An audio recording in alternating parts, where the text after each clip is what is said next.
Hi everyone, welcome one more time. Thanks for being here. And today I have a special guest. She's Patty. She is my colleague. We work together, and I invite her to join me because we were going to talk about this very specific topic about women in architecture. And she has a lot of experience. She's my mentorship, and I love every time I sit down with her. I always get something. I always learn something from her, and I was like begging her to be with me here and making sure you guys have some of her, and I'm pretty sure you will see in the future as well. So please, Patty, introduce yourself to our friends in this channel and tell us about you a little bit. Oh, sure. Hello, everyone. I'm Patty Rice, and I'm a healthcare architect. I've been doing this for over 30 years, and it's been a real passion of mine. I haven't been in Florida for the whole time, so I've been able to do healthcare design in various states around the country, and I'm just really enjoying working with my friend here. Nice. I have a specific question for Patty, and I bet she's not expecting this, but I want to ask you, what makes you smile? Every day you come to the office, you always smile. Tell us. You always smile. Jessica, it's so good. I am so lucky. Oh. My life is so good. My health is good. My children are happy and healthy. I don't have anything not to smile about. That's very nice. Very nice. Very Well, happy. well, sometimes we have, tough moments at Yes, work. And yes, but it goes the away family, and good times come again. Right. Yeah.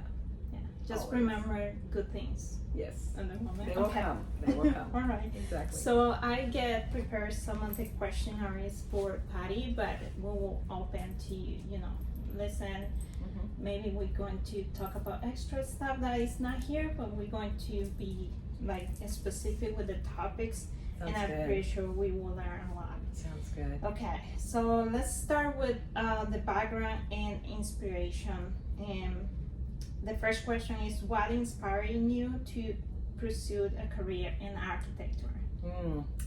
It's a little bit of a long story. I was doing something else before this. This is actually a second career for me. Oh wow. When I graduated from college, I went right into corporate marketing, of all things. And I just found that wasn't me. That really wasn't who I am. I'm not a corporate person. I don't like asking people to buy stuff or market things.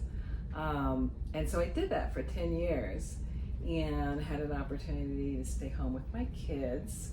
I was married at the time, and I just got bored. Okay. So I thought I'll go back to school. And what is it that I really love? I love spaces. I love designing spaces, and I always liked the idea of drafting in high school, even though I didn't have that in my high school.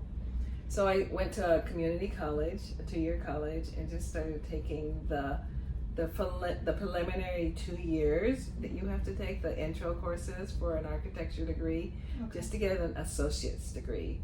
And my thought was, my kids were little, and I would stay home. I had like a little drafting table that I had on my dining room table that I would use, and then I would just do drafting at home. I just love that whole drawing aspect of it. So I finished the 2-year program, and we're at a graduation party, and the professor says, "So, what are you going to do?" And I told him my plan. He said, and he looked at me in the eyes, and he said, and it was a man, and he said, "Why would you be a draftsperson when you could be an architect?" And I said, "Yeah, why would I?" I had already underestimated my abilities in the field, even though I wasn't even in it. So I put together my portfolio. Luckily, they chose me to be one of the transfer students into the 5-year program, and I never looked back. It's been so much fun. Nice. Yeah. I was asking Patty early, do you have, after you decide to be an architect, do you have the thought that you wanna change your career? Because this is happening a lot, and we talk on the channel about that. Every architect I interview, they change the careers, but maybe from the architect to something else. Your case is totally different. So it is. Although there was a little bit of a, I want to say, a little twist. So when I graduated, I moved up to Ohio to raise my kids, and it was a recession, one of the many recessions. I seem to always get into the job market during a recession. So there was a recession, and the job that I got was with an architectural lighting designer. And he taught me so much about lighting design. That's what we did. I went to New York and designed flagship stores, off of Central Park. Nice. With the lighting, retail lighting. So I kind of really started with that aspect of it. I learned so much that I ended up teaching it in college, teaching lighting design for grad students and beginning architects. But I wanted to be a real architect. I know that it's important to be licensed, or you can't call yourself an architect. Right. And I thought, I'm not going to go to school for 5 years, which is what I did, and not be able to call myself an architect. So I wanted to be licensed. So I ended up, getting finally an actual position in an architectural firm and working all my IDP hours so that I could sit for the test. And about be specific, architectural has so many options. Like you can be construction manager. Yes, specific topic. Some of us didn't understand this in the beginning, or at least when I started my career, when I graduated in 2010, I didn't know what to do. Right. And through my experience, I understand that, oh my God, I can be architect specific on something, but we will make another video about that. The next question is, were there any women architects who influenced you in your early career? There was anybody? Yeah, there were two that, and I think the reason they influenced me more than anything is that they were famous, and everybody, so we talked about them in school.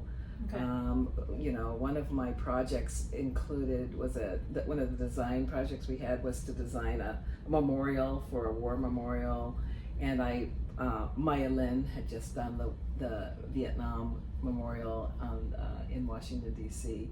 Very famous one where all the names are inscribed. Beautiful piece of work. So I really admired her. And then Zaha Hadid, if you were a deconstructionist, and there was a whole half of our class that really believed in deconstructive design versus, basic romantic design, then you knew about Zaha Hadid. And she impressed me because she had a design sensibility that she was going to stand by no matter what. I mean, she had projects that she designed that nobody wanted to make and nobody believed in, and she said, I don't care, this is what I'm going to do. And now she's famous. Wow. Yeah. Okay. Yeah. What challenge did you face when you entered to the field? Well, I was a single mom, so Okay. That's challenging. we all know, if anybody is a working parent, woman or man, it's hard. You were in the process of getting licensed when you were have your kids? Yes, well, I was going to school with my kids as a single mom, so I had 18 credits a quarter, was carrying that load. I was working 20 hours in an architectural office part-time, and then I was raising my kids, so that was very challenging. And then once we all know, if we're in the field, that architecture, especially at the beginning, sometimes deadlines are overnight. You know, we've got that final deadline, and there were many times when everybody had to stay in the office overnight. I've got kids, and so I had to figure that out. So they remember coming with me to pinups and sitting in the back with their little crayons on the floor while I did it. Yeah, so that's challenging. That's challenging. Yeah. It is. Okay. Okay, we will talk a little bit of industry challenges and gender dynamics. Okay. So how do you think the representation of women in architecture has changed over the years? Yeah. So I graduated in 1993, and you know, it was a field that was not for women. Very few of us, very few minority women especially. And for instance, in my school, I went to a large design school, heavily designed, and there were way more young men in our class than there were women, and definitely more non-minorities than minorities.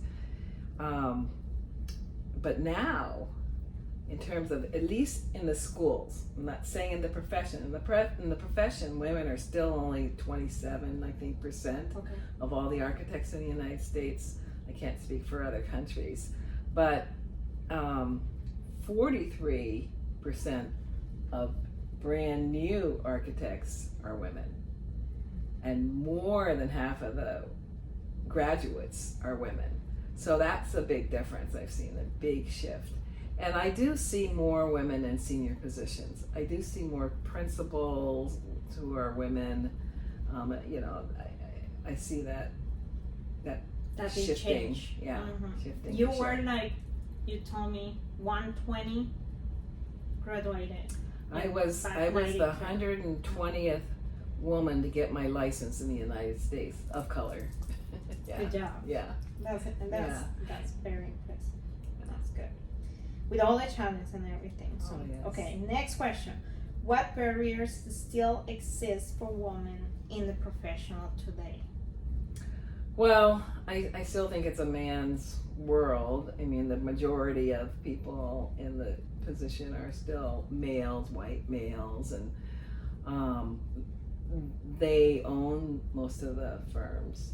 So that hasn't changed. We still need to make some more inroads in terms of some equity and equality. The pay differential is still there.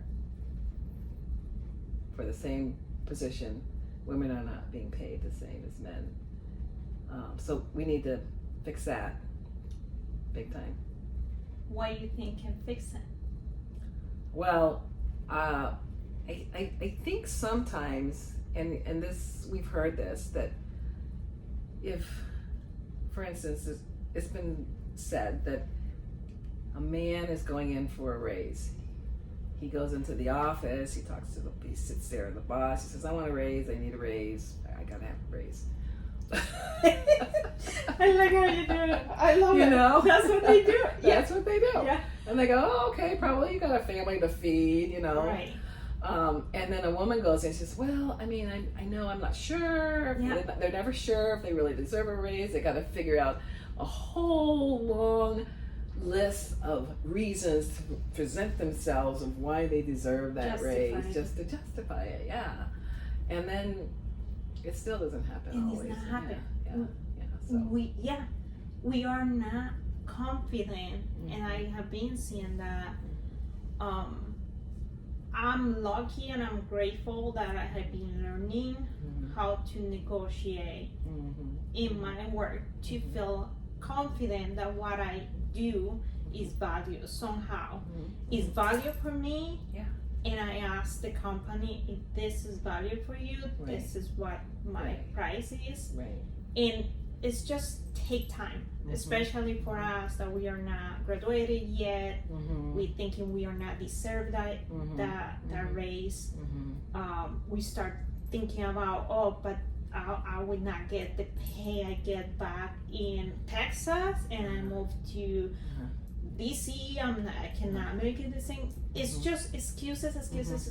And you're right. It's just more to be confident and making sure what you're going to offer. That's right. It would be That's value. exactly right, Jessica. Confidence is, if there's anything, and I know you'll ask this question, but if there's anything that I would suggest to women coming in to the field and practicing in the field, is confidence. Be confident in your ability to know as much as the person or man who's sitting across the table from you, from the CEO that you're working with at your client. You know probably more than some of those people. I'm not saying necessarily you're, the person you work for, but definitely your clients. You know more because you're an architect. That's why they're hiring you. Right. And we have to just always be confident that we have that knowledge, and that and we do. We're so organized. Women are just right. And I think it's with the time. The confidence comes with the time. It's not like I'm not confident, I'm not going. Right. Going. Be confident, you will see the results. Yes. I think it's about the practice. Yes. Work in leadership. That's next area.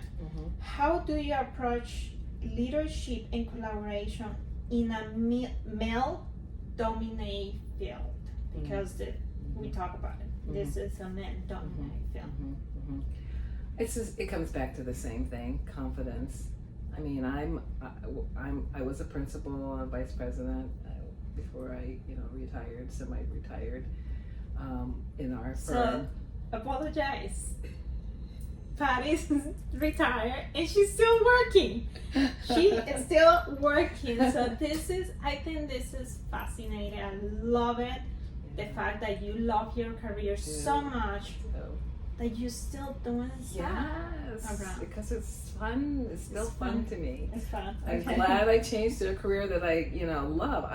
Every day I mean, obviously there's stresses and deadlines and whatever, but I never regretted that I switched careers and became an architect in all these 30-something years. That's so important. I still love it. Yeah. It's so important. And now you mentioned that being in the part of my career that I don't want to proceed with architecture, even though I graduate and have license back in my country. And when I move here, I'm like, that's not something I want to do. I want to do something different. I changed the career.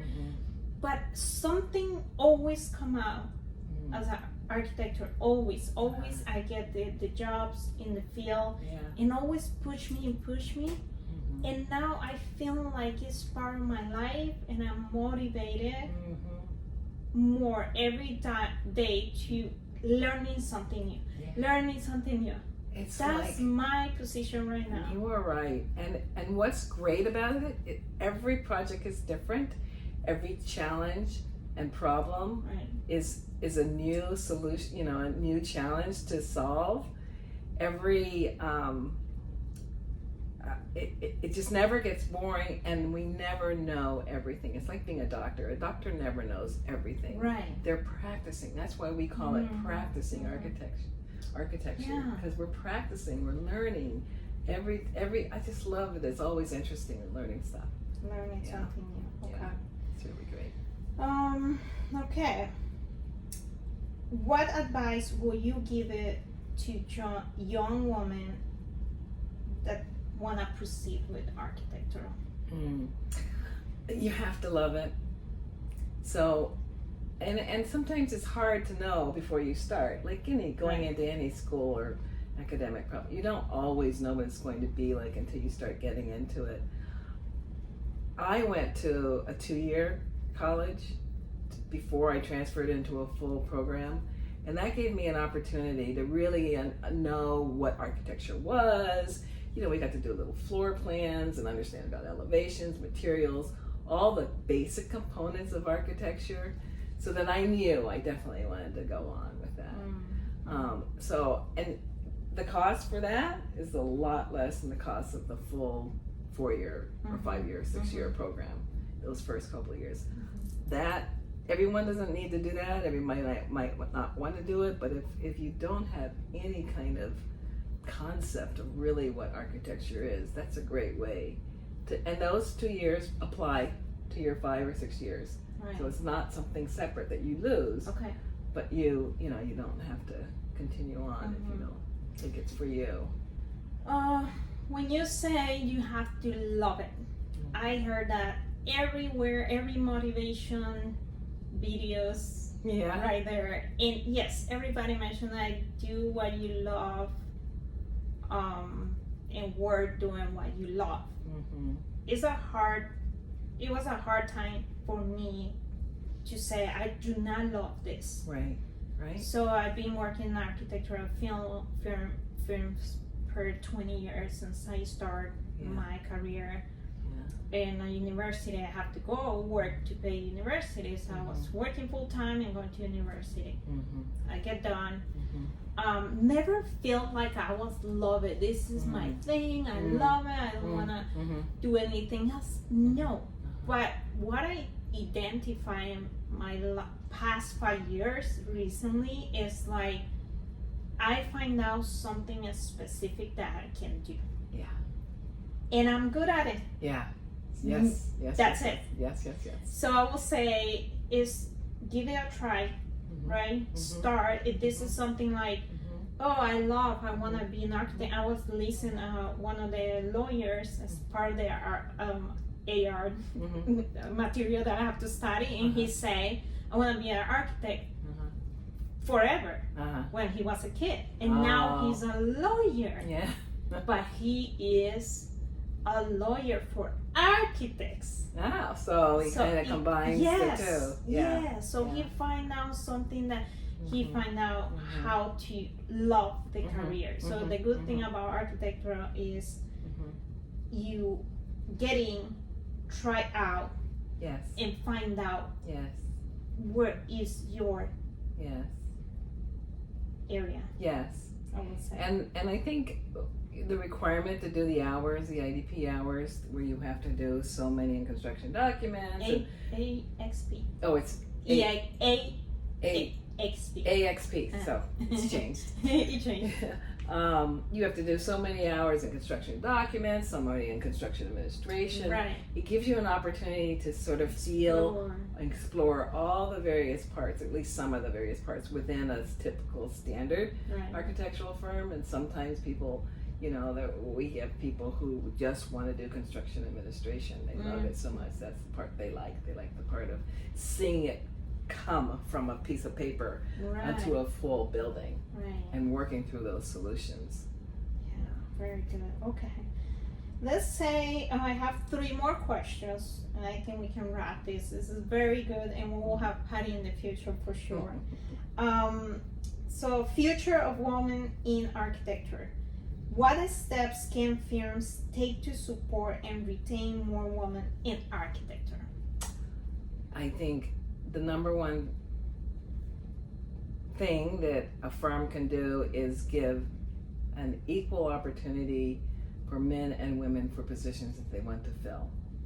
So that when they're the firm that I work for, that we work for, I feel like they do an excellent job of looking for a diverse group of people to work together who are all qualified to do that job.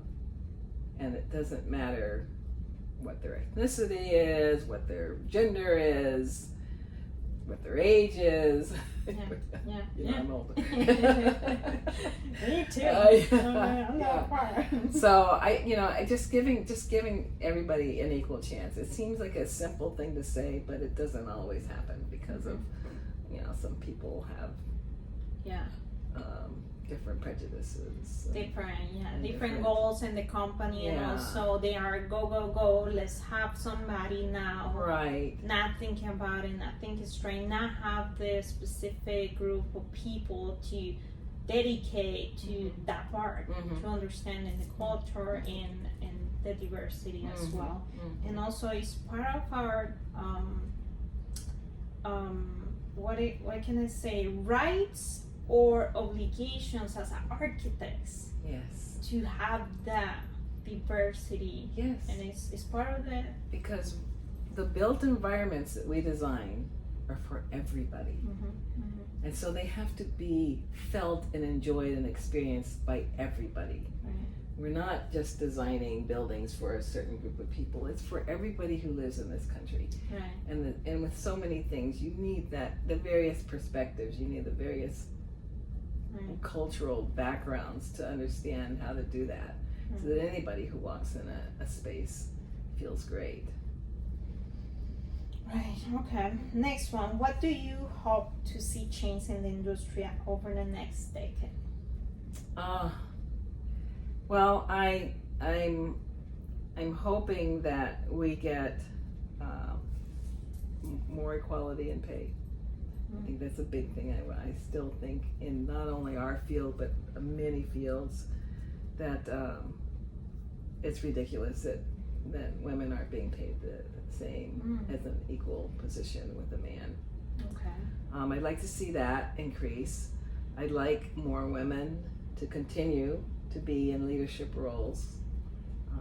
I feel like the concept of diversity to me is equal opportunity. It's not one over the one group of persons over the other. It's the opportunity should be equal to everyone to do and be. Right. And at the end of the day, that will give us more confidence. Yes. Right. Yeah. Those Absolutely. opportunities. Okay. Last one but not least. How can mentorship and networking help women advance in architecture? Oh, I just think it's really important for the support. If you're networking and you're talking to I did this all. I was involved with women in architecture when I lived in Miami, and we had a lot of mentoring programs and shows and get-togethers and networking, and it's if we can impart and share our knowledge, our experience in the workplace as well as our experience designing, it's invaluable. It was invaluable to me when I was young and going about every place I worked at, I went to people and learned what I wanted to learn. If they were doing something, I needed to know how to do it, and I know you're like that too. It's the only way to get ahead. It's the way to give yourself that confidence that you're learning and growing as an architect. And it's just, I think we all have to work together. That's the best way to have people who already have that, sharing that knowledge, sharing that experience. Right. And supporting each other. Sometimes it feels that you are alone in your career, in this path that I'm going through and get my license done. It feels like where I should go, what I can ask, and you have a lot of resources on the internet, and you right there you see this video, and it might motivate you to continue, but connect with others to understand better the process. I was telling Patty this morning, I want her to create, maybe can I share this with them about the series? the healthcare in the future. We're discussing it, yeah. We're planning to discuss something about try to bring more topics about a specific, especially as fields like healthcare. So I proposed her if she can go with us and give us a little insight of what is the specific things that we should learn before to do something like healthcare, and hopefully we can share this with you guys in the future. We planning that, and you will learn more about it and maybe make a decision. And you're working on residential. I was working on residential for 10-12 years, and then I jumped to commercial, and then I'm doing a little bit of healthcare. It's impressive how much you learn, little things, and it's so just that topic is to extend. And I told Patty, we don't have books to go and ask questions. I have her. I'm so lucky that she is next to me, not every day, but every time she comes to the office, I'm like, Patty. I have a list of questions for her, and I have been learning so much. I cannot find that in the books. It's impossible. Yeah. All she knows is about the practice, the years, the experience. So I invite you to connect with people more like Patty, and we want to help. I know I do. I love helping people learn how to do this mentoring, and especially when they, people are, reach out. Thank you so much. I really appreciate it. We know for sure Thank you know a lot. Thank you so much for inviting me. Yes, It's been fun. For being here, and we'll see you guys next time. And be prepared for those series. It might change for other topics, but we promise to do that for you guys. Bye. See you next time.